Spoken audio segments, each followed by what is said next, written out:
Welcome to the Irishman, Englishman and Scotsman Football Podcast.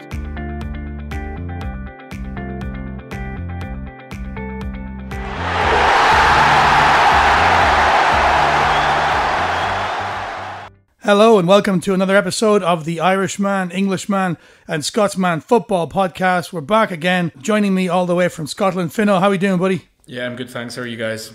In studio, Joe. Great to be here, JP. Joe's a happy man after Southampton for the first time in 25 years, got into the top four. Kev? Yeah, fantastic to be here in rainy Salzburg instead of sitting in 26-degree heat in Tenerife, mate. Kev's got a vitamin D glow about him. He's just kind of he's got a whiff of a guy who's been away for a nice sunny week's holiday. On the show this week, we're going to have a look at the Premier League games, obviously coming up on the weekend, and a quick look back at what happened last weekend. Friday night, Wolves 2, Palace 0. Routine win for Wolves there. Sheffield United 0, Man City 1. Sheffield United dogged, but at the end of the day, it was City with a goal from the old boy, Kyle Walker, Sheffield United old boy, who banged it into the bottom corner. Burnley 0, Chelsea 3. And then Kevin, Fino take over here. Liverpool 2, West Ham 1. I hesitate to say much about it, Fino, before you talk about it. I mean, do you feel West Ham were unlucky, hard done by? What have you got to say? I went in with hope, not expectation, like I said last week. Both teams were missing their best players. And I do think that West Ham missed the might of Antonio a bit more than Liverpool missed Virgil van Dijk. That being said, there's obviously a lot of controversy. You've got Salah's dive, not dive. You've got Mane potentially, or in my opinion, potentially being sent off for his lunge on Fabianski. Liverpool looked okay, but I think West Ham, there's definitely positives to take from that. I might be with you on Mane, I don't know. Definitely not Salah, though. I just think with Salah, he got a kick in the penalty area. Like, was it well soft? Undoubtedly. I think he was facing the wrong way, wasn't he, or whatever. It just seems to me it's fairly straightforward. And once again, we get this controversy about a non-English player. Like, did he show non-English values in going to ground? And you just sort of think, oh no, not again, because it's always different when it's an English player, isn't it? Yeah, you've hit the nail on the head there. I do think he gets hit. Whether there's enough contact to go down, I don't actually know if that matters anymore. But that, on the flip side, is why I think Mane should have been sent off, because there wasn't an awful lot of contact on Fabianski, but he was reckless and he was endangering an opponent. So you can't have it both ways.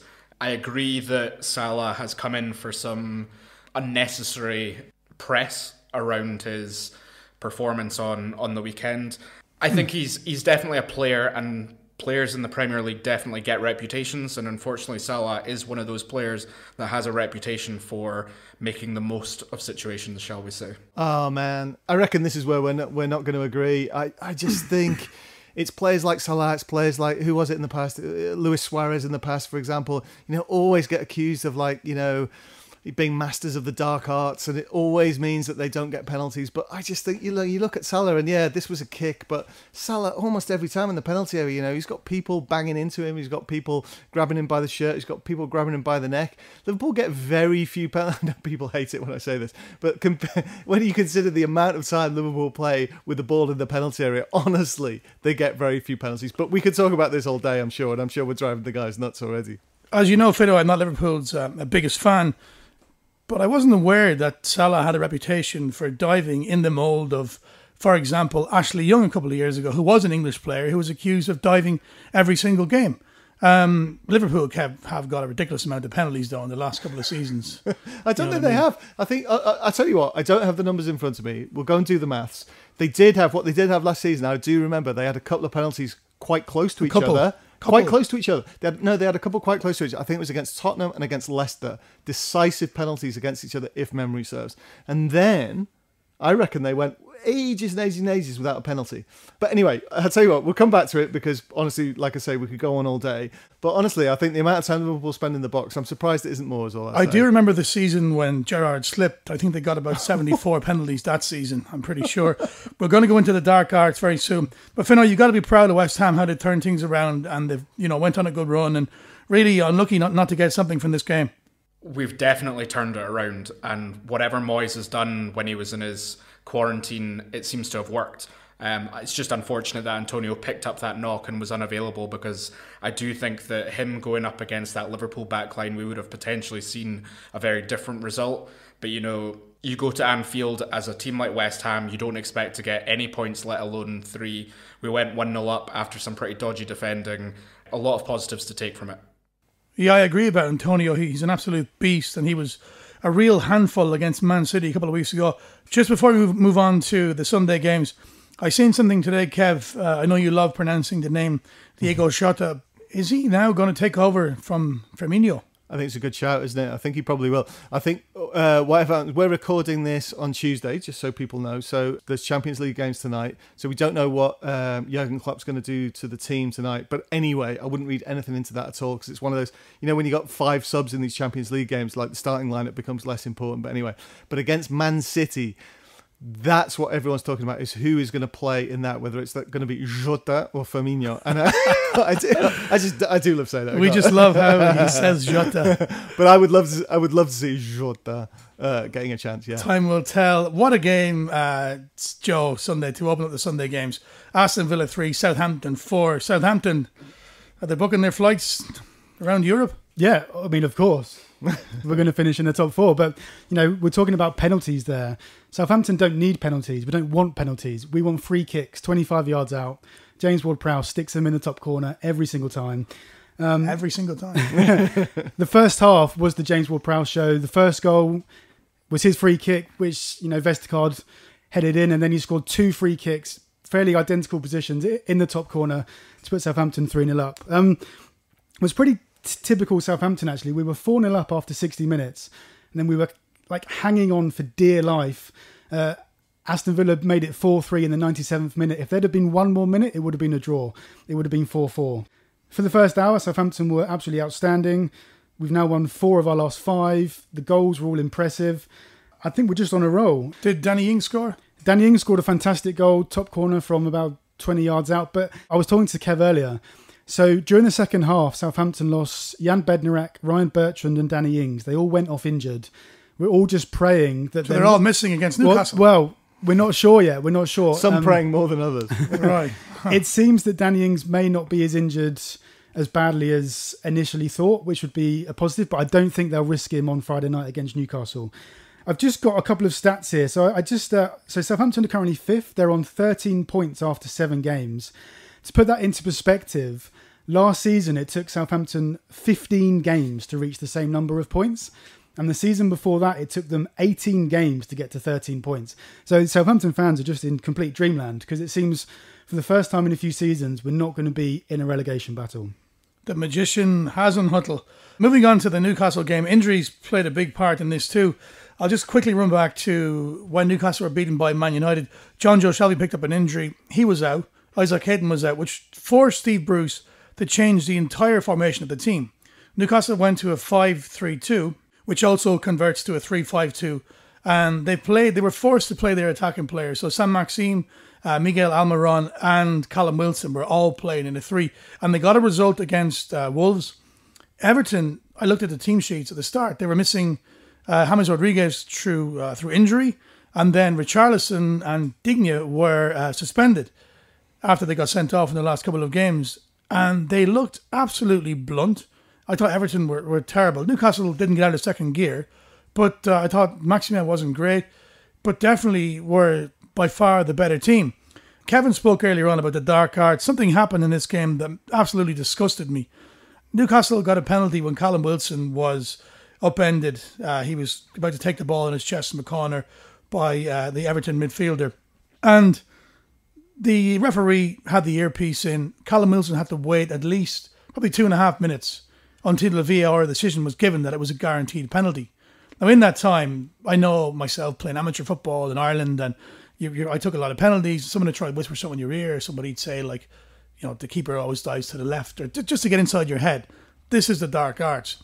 Now, Callum Wilson scored the goal, and then 5 minutes later, the Sky cameras showed the referee bringing the play back and booking Callum Wilson. And they showed on the replay that he had the ball in his hands before he took the penalty, and he smashed it into the stomach of an Everton defender, big guy, Minya, I think his name was. Huge guy. Yeah. And, I thought, wow, that's unlike Callum Wilson. But I watched the game back again, and what really happened was, while the referee was making his decision, Mr. Mina knelt down and emptied his entire nose on Callum Wilson's boot. Basically blew his nose on his boot to put him off. I thought that was disgusting, absolutely disgusting. Kev's not impressed with that at all. No, I am. I admire anyone who speaks with sort of passion and commitment and knows what they think, JP. And I think we need more. No, I mean, I was disgusted, because there's a whole COVID thing going on as well. I mean, social distancing, don't cough. This guy's blown his nose on somebody's boot. I didn't see it myself, but like I say, man, say what you think. No doubt about it. No better boy. Everton went looking for the goal. Didn't really get close. Newcastle broke away. Ryan Fraser came on. Callum Wilson banged it in, 2-0. They got a late goal, Everton, through Calvert-Lewin, who gets his trademark weekly goal, and then the points were good. Were Newcastle good enough to say, I think we're going to go and beat Southampton? I think we were very solid, and I'd give us a fighting chance. I mean, Southampton are world beaters at the minute, though, according to our pundit Joe. Question for you, though, about Everton. So, a couple of bad results now. Correct me if I'm wrong, but they were pretty much everyone's surprise team, or at least the team we were all really, really impressed with before before the international break. Can you judge them by this sort of performance, or do we just have to say it was without James, without Richarlison? Should we wait until they're back before we decide what that season's going to be? And let me throw you another one. If it turns out that Everton don't go on and be top 3, top 4, something like that, they're not Champions League contenders. Do they lose that striker? Do Man United or whoever come in with a £70 million bid or whatever it is in January if it looks like they're not going to do it? And in a Wayne Rooney-esque coup d'etat, does someone take, arguably their best player away from them? Well, the answer, I think, no, we shouldn't judge them, because those guys would have made a big difference, definitely against Newcastle. I'm not sure, I didn't see the Everton-Southampton game, Joe, but James Rodriguez, Richarlison. I don't know much about Digna. Richarlison was quality. He was at Watford. Obviously, we know James is one of the best players in the world. I'm sure the result would have been a lot closer, or the game would have been closer if they were playing. I was delighted when they weren't playing. And because Ancelotti's there, I think nobody's gone anywhere for a while. He's been given money. He's going to build. And Calvert-Lewin is not the what was Rooney, 18 or 19 when he broke through? So... No, I can't see him going to Man United. Man United got a couple of very good young strikers there already anyway. And Rashford and what's the other guy's name? Greenwood, yeah. Fino, I know you were really impressed by Everton. What do you reckon, having seen them the last couple of weeks?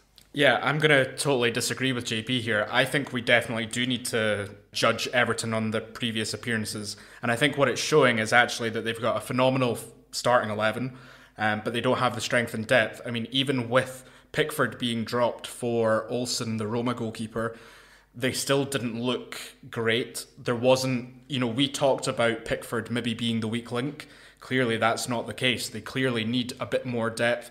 And the rumours about Isco maybe joining Ancelotti and James as well definitely is they're going in the right direction. I wouldn't be surprised if a Man United or even a Man City try and test Everton's resolve with a big bid in January, though.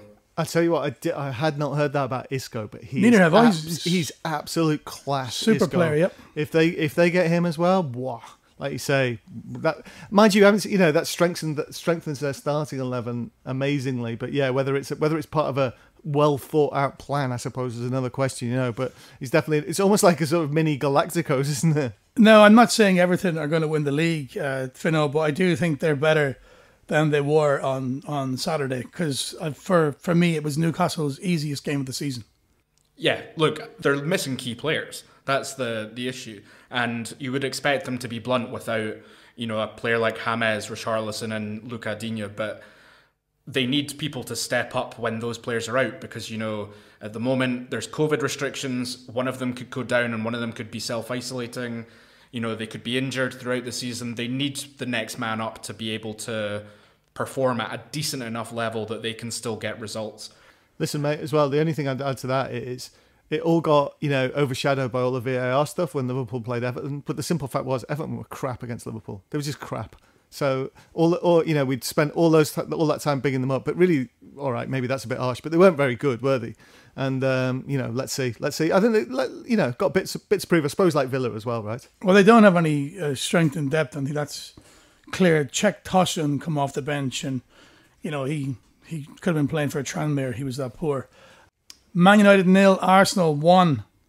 Pogba, what a guy. Yes, obviously he gave away the penalty, and he came out and apologised afterwards and said, I think he said that he was tired from running back to give away the penalty. I mean, fair enough. I mean, I'm sure. Well, we would have been. We would have been tired. Speak for yourselves, lads. But it's obviously Kevin and I were talking about this earlier, and all the news is that Arsenal have finally beaten a big team. Well, that's what Manfred did say last week. I think it was 6-7 years since they came out and beat a big team, and he said Arteta has to go and do it, and he did it. I'm sure Manfred was pretty happy. Can we call Man United a big team? They're in. God, they were going to say, can we call Manfred? They're in 15th as well. Yeah. Yeah. Well, they're 15th in the table. No, I think in all seriousness, for a Man United fan, this is where you'd be so frustrated because you beat Red Bull Leipzig or RB Leipzig, 5-0 in the Champions League in midweek, and then that was a great result. It was. They never seem to follow it up. There's always a really disappointing result after a brilliant result, and I think Solskjaer, he's just really struggling to find that kind of consistency. There was a fantastic little run there where they came after the Tottenham defeat. They beat Newcastle, they beat Paris Saint-Germain, but in the Premier League at home, I don't think they've won in about 5 or 6 games. Well, you know what? I reckon why that is because they play one way, don't they? They play on the break. They're really good on the break. And so if they get an early goal, they can be devastating. But they play on the break, but yet at the same time, they're not terribly good when teams really press them. So that's like, okay, so it's fine if you can cope with the press because you can then do what Arsenal have done a couple of times, right? We've seen Arsenal when they play it out from the back. You have to say chapeau as far as I'm concerned because they will do it and keep doing it and they'll take that risk. And once or twice, and we saw it at the start of the season, they can tear a team apart just by passing it out under great pressure. Man United don't seem to be able to play under pressure, and they can't really play any other way than on the break. So it seems to me that they're not that hard to set up against, although they will cane you a couple of times because if they get that early goal, if they get it right, yeah, and you have to then come at them, it's going to be really hard for you, isn't it? But if they don't get that early goal, then I don't fancy them. I think they're a little way away, and I think you have to say as well, does Pogba have any place in that team? And isn't it time where they just say, look, no, it's time to cut your losses. Yeah, I know it was a colossal amount of money, and it was a talking point at the time, wasn't it? Whether any player should be worth that amount of money. But I think there comes a time where you just have to say, look, mate, just don't play him. But put him in a French shirt and he turns into a world beater. Maybe it's about confidence. I don't know. He seems to have that self-belief, doesn't he, when he's in that French shirt? So, difficult to explain. But certainly in a Man United shirt, confidence doesn't seem to be, a factor that's overwhelming him. It's been a strange old season for Ole and Man United so far. Final game of the Saturday night: Tottenham 2, Brighton 1. Return of the Bale. Yeah, Gareth Bale, I think it was his first goal for Tottenham in 9 years. He hasn't been there, has he? Come on, I know. Give him a bit of credit, Joe. Bit harsh, Joe. That's just one of those pointless stats. But yeah, obviously very, very good for Tottenham to have Bale, Son and Kane in the team. I know we've talked about this a few times. If they can get firing, they'll be very, very strong. And yeah, I think if Tottenham hadn't had the calamitous collapse against West Ham or the really dodgy penalty given against them against Newcastle, then they'd probably be 2 points clear at the top of the table. I agree 100%. Can you see Tottenham mounting a title challenge, Fino? I can. I don't know if they will. I think what's interesting is if you can get Bale firing, then yes, they'll be very potent. But what you're starting to see in the press a bit more is the pundits are turning against Harry Kane and Son's antics. And we talked about Salah. I think Kane, he had a very soft penalty, potentially out of the box, potentially in the box. And he also had what was clearly a dive in that game. And I do wonder whether or not that's going to have an impact on that Tottenham team. That being said, Mourinho is probably the best man manager in the Premier League at the moment. And he'll be able to successfully manage that crisis, if you want to call it a crisis, so that Kane is able to keep scoring. If he has time, he'll be too busy on the Real Madrid websites checking up to see what they're saying about Gareth Bale. But yeah, big win for Tottenham. I think Tottenham are going to have a big season, and I think they'll be there at the end. Run through the last two games. Fulham 2, West Brom 0. Basement battle. Fulham get their first win of the season. This one we did not expect. Leeds 1, Leicester 4. Not long ago, Fino, you bigged up Jamie Vardy. 110 or 114 goals in the Premier League now. Ahead of the likes of Cantona and Ronaldo and Bergkamp and these guys. And he just continually does it, doesn't he? Yeah, it's a great centre forward. I think also what's important is I also spoke about Tielemans, and he was phenomenal again against Leeds. It'll be interesting to see how they play against Wolves next weekend. But yeah, they're definitely looking like they'll be thereabouts. People are even talking about them replicating 2016's feat in winning the league. It's almost as if you're preempting the work of a major poet coming up later when you talk about that sort of thing. But anyway... Any idea what he's on about, Joe? No, the only thing I'd say there is, did we not expect it? I don't know. Leicester are always really good away. And Leeds, honestly, sometimes good, sometimes atrocious. Wasn't that much of a surprise. I just think on the evidence of this Premier League season so far, how good Leeds have been, and Leicester have been very blunt at times. And, I thought this, how Bielsa had Leeds playing, we expected them to get something from the game. At the start of the season, I would have given Leeds no chance. But because of how they played against City and, but Leicester as well, don't forget. Like I say, Leicester pretty good away, Leeds up and down all over the show. Like I said, even in that first game against Liverpool, which we all enjoyed a lot, it was mayhem and set the tone for the season, that 4-3. But you could see at the time, Leeds are going to be, they tighten things up in defence in some of their games. I don't know. I think they're going to be up and down all season. They're going to be great value. They're going to be great fun. Welcome back to the Premier League. Hope they stay here for ages and ages, but they're not seriously going to do any more than be sort of on the verge of that top 6. Great entertainment value for the neutral, though. Now having a look at the Premier League games this weekend. Friday night, these are Central European times, 6:30. Brighton, Burnley. Yeah, these teams aren't going to be doing much either.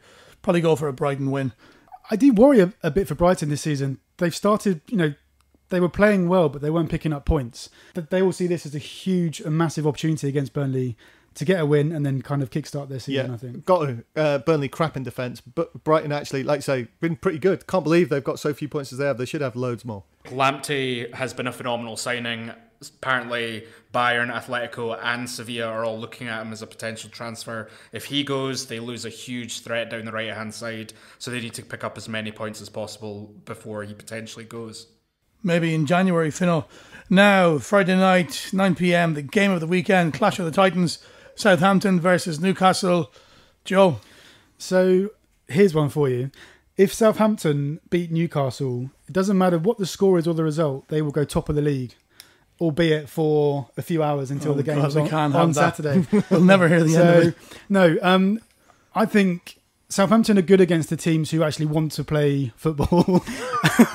Go on, Joe. Finish that thought. Whereas playing teams like Newcastle, who kind of put 11 men behind the ball and try and catch you on the break. I just told you we've changed our system. So I can see this being a insanely frustrating game for Southampton, and I can see Fraser to Wilson, 1-0, see you later, 1-0 Newcastle. I will take that all day long, because at the end of the season, nobody looks back on who did what.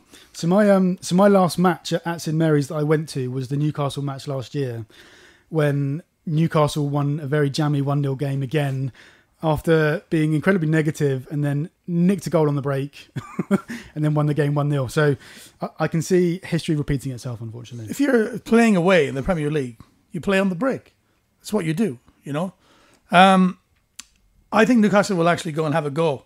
And the reason is because of the players that are available. Shelvey is the dictator in midfield. He's gone, he's out. And the way they're playing now, they kind of fell upon the system by accident. And I think with the players, he has to pick the forward, attack-minded players. Maxi now hasn't played well in the last few games. Almiron and Wilson. But I'll go for a draw, Joe, in this one. Yeah, Southampton really struggle against pace. We saw that when they played against Tottenham. Tottenham stuck 5 or 6 past them. And with Wilson and Fraser, Newcastle have serious pace up front. I mean, Fraser won't start. He'll come off the bench for Maxima if he's not having a good game. Almiron has got a great little ability to turn and beat players. He's got a turn of pace as well. I'll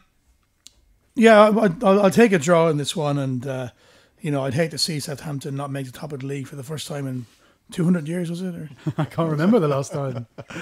Okay. You got a dog in this race, Fino? I mean, no dog really, but Southampton are on a bit of a rich vein of form, and I think they'll be a bit disappointed that the international break has come in when it is. As Joe said about James Ward-Prowse, the amount of spin that he managed to get onto the ball for both of his free kicks was unreal, almost unbelievable.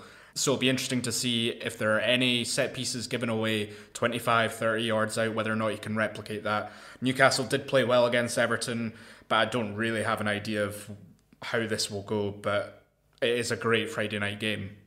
Yep, good start to the weekend. Moving on to Saturday. These are Central European times. Everton, Man U, 1:30. Everton need to get something. Man United need to get something. James Rodriguez is he back? Maybe. I know Richarlison and Digne should be back. Their suspensions are gone, but Man United, like Kevin said, seem to play better away from home on the break. This is one of those classic games, isn't it? And I just have this feeling that Man United are going to do Everton. So, like I say, away from home, I think Everton are going to go at them. There's no crowds at the moment, so it's all a bit, that's a bit moot, isn't it? I mean, and one of the things we've experienced here is that, you can't rely on anything happening really. But I do just think Everton need a win. They're going to go for it, and I just can see Man United picking them off. Hope I'm wrong, actually, because I'd love to see Everton do them, but don't think they will. I know we mentioned this last week or a couple of weeks ago, but it shouldn't be underestimated that Man United are travelling to Istanbul tomorrow night. Then they've got to come all the way back for a 1:30 kickoff on Saturday. It doesn't give them much time to rest, recover or prepare, whereas Everton will have had the whole week. So that may play some part in the game. But just this crazy world of the Premier League this week, Joe, that probably everything you said is completely logical, but it's probably just going to turn out to be no factor whatsoever. It seems to be also when a team is on a little run and you think they're going to win again, they just get smashed, and I think that's what's going to happen to Southampton. Yeah, Man United obviously, big win in the Champions League. They'll win in Turkey when they go out there. I'm sure of that. But they got a big squad. Like a few weeks ago, I was talking about the Newcastle game when Donny van de Beek and Paul Pogba came off the bench. So they've got enough players in that squad of quality to go and win both games, win in Turkey and beat Everton. And I fancy them to beat Everton as well. Palace against Leeds, 4 p.m. Palace are tricky to beat, especially at home. And Wilf Zaha he's a big fish in a small pond, but he's a hard fish to stop. Fino? I think Leeds, for maybe the first time this season, looked quite indecisive with the ball. It'll be interesting to see how Palace set up against them.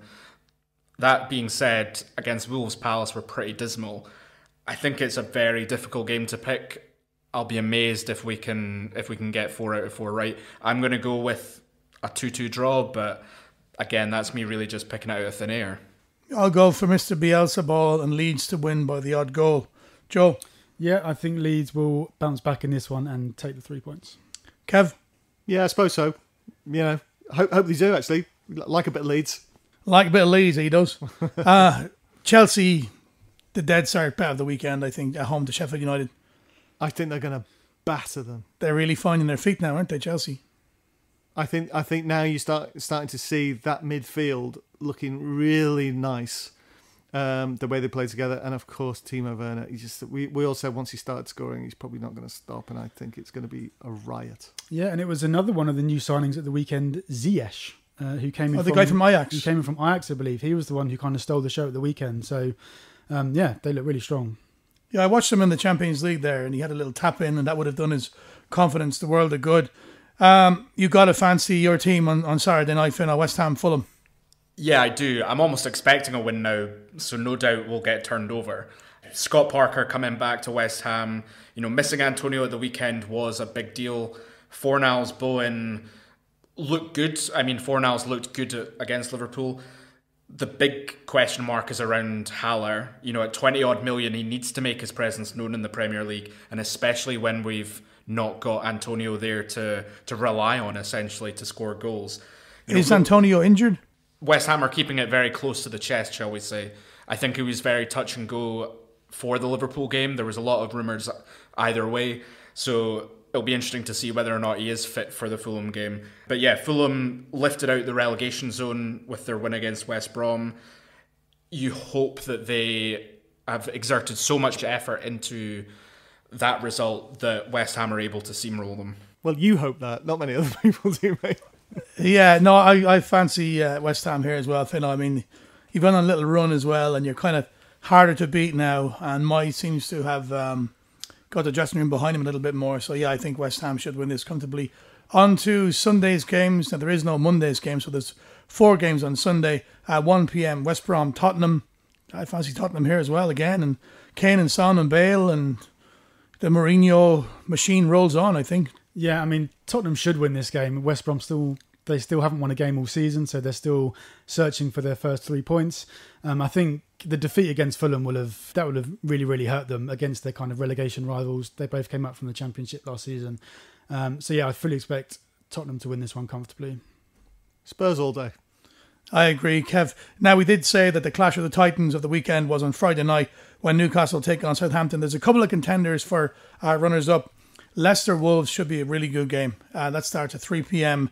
Central European time. Both teams are on form. Vardy scoring goals. Wolves are starting to find their feet a little bit. Which way do you see this one going, Fino? I think Leicester have enough in the tank to beat Wolves, but it will all depend, and we've talked about it with Man United, it will all depend on how they do in Europe and how they manage their squad in Europe. Yeah, as we've said, Tielemans bang on form, as is Vardy. They just look a different beast when Vardy's in the team. I think a Leicester win. Yeah, Vardy just gives them this amazing outlet, this option, because if you're clearing the ball, if you're under pressure, knock it down the channel, he's always going to be there. And the chances are he's going to be there ahead of the defender almost every time because of the pace he has and the work rate he has. He's selfless. He really is. Big enough game. Some would have said a title decider already. 5:30 on Sunday. Man City versus Liverpool. I mean, definitely not a title decider, obviously, but if Liverpool were to win, and I'm going to use that phraseology quite deliberately, if they were to win, obviously they would be looking like really with a tidy lead over Man City already. But honestly, I just can't see it happening. I mean, I think Liverpool have been, look at those results that Liverpool have had since they lost Van Dijk, and they've gone back to that. We can somehow eke out a 2-1 win, right? They've been able to. But that's what you did the whole of last season. Exactly, the whole of last season. But I don't think right now this team is capable of going there and is going to pull out one of those once every 4 or 5 seasons performances in the league against Man City. Because you look at Liverpool's performances against Man City at Man City, and you have to go back, I think it's like 3 or 4 years before we got a result there. And I just don't think it's going to happen. I would love to, with my whole heart, I would love it to happen. But look at, in the last game, Nat Phillips comes on at centre half, does everything right, batters everything away, and West Ham, with the best will in the world, just carried on, just putting the ball high into the box, and Nat Phillips can do that all day. Nat Phillips is not going to do that against Raheem Sterling. It's just never going to happen. Reece Williams, is it? The other standing centre half? Never going to happen. So Liverpool are going to be banking on, hopefully, Joel Matip being fit for that, and Gomez, both of whom have made mistakes. Gomez particularly. It just is not going to. I would love it to happen, but it ain't going to happen. 2 guys, terrible players with Premier League and Champions League medals in their back pocket. Imagine you have to call on them. That's terrible. Wow, Man City really haven't impressed me this season.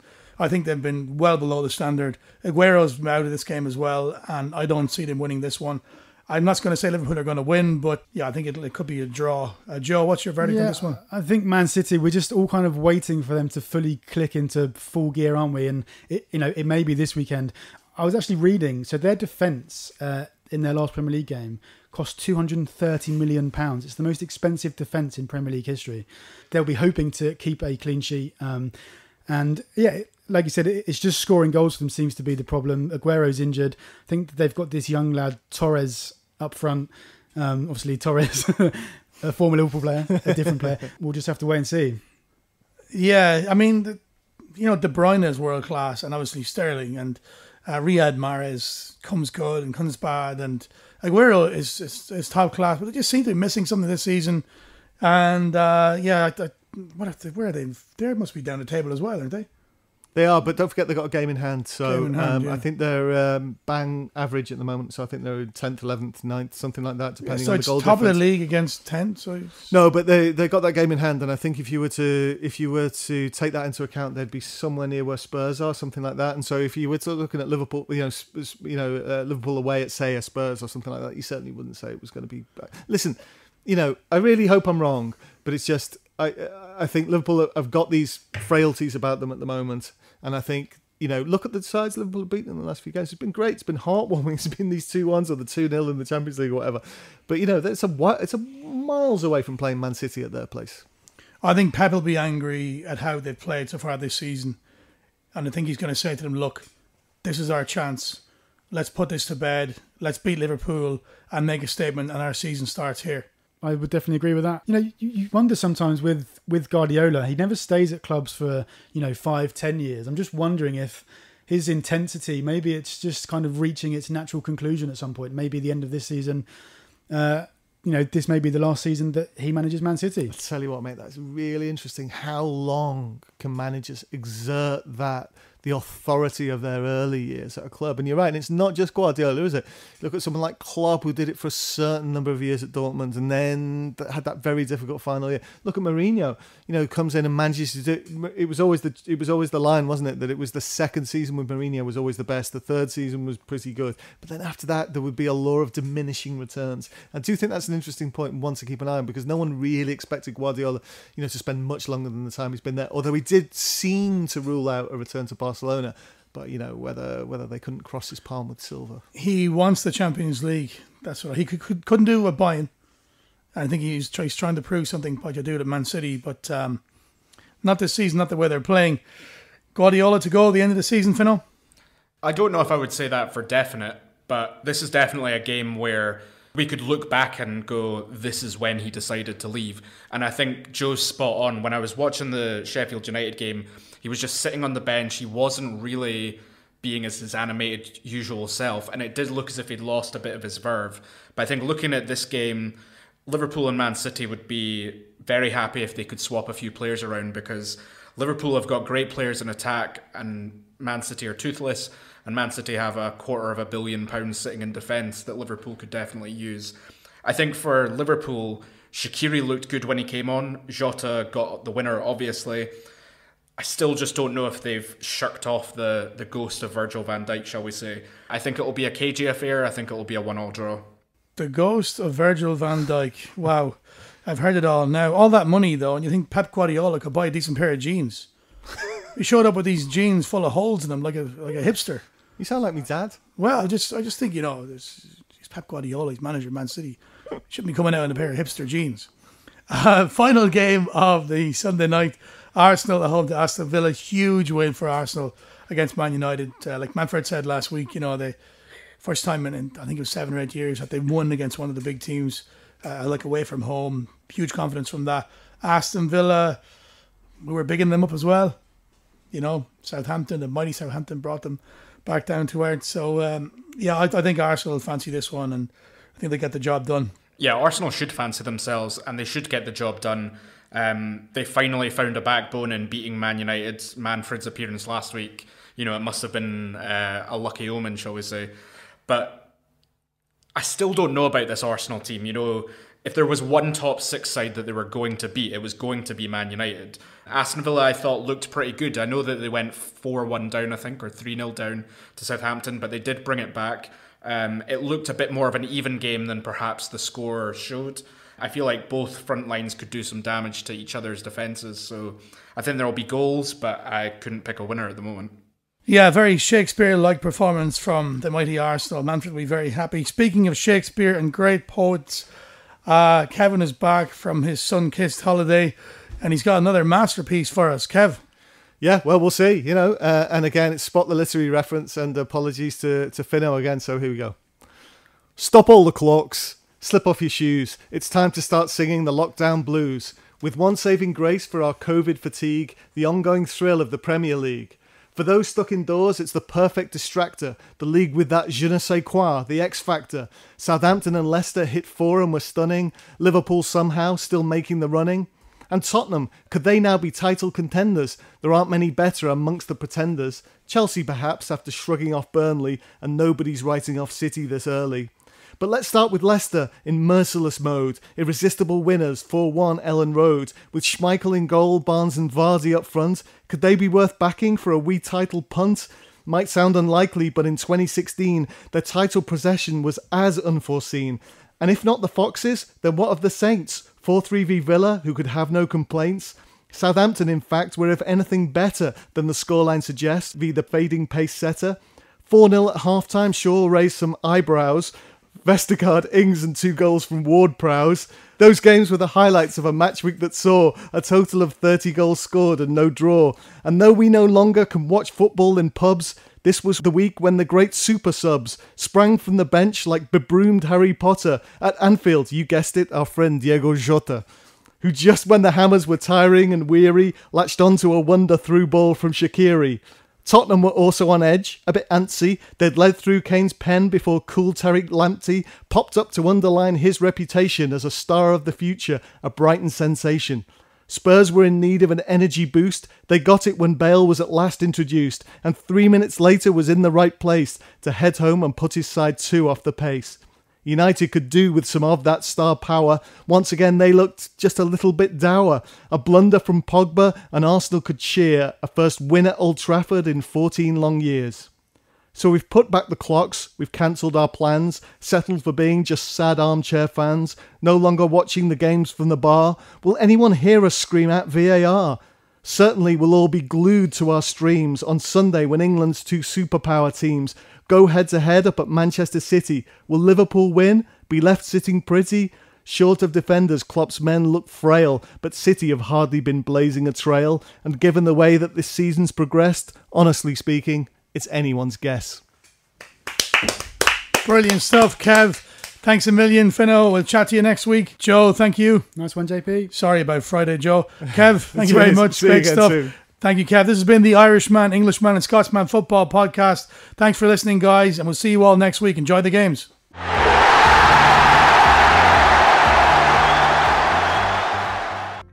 Thank you for listening. If you'd like to hear more of our podcasts, please click on the red subscribe button on the bottom right-hand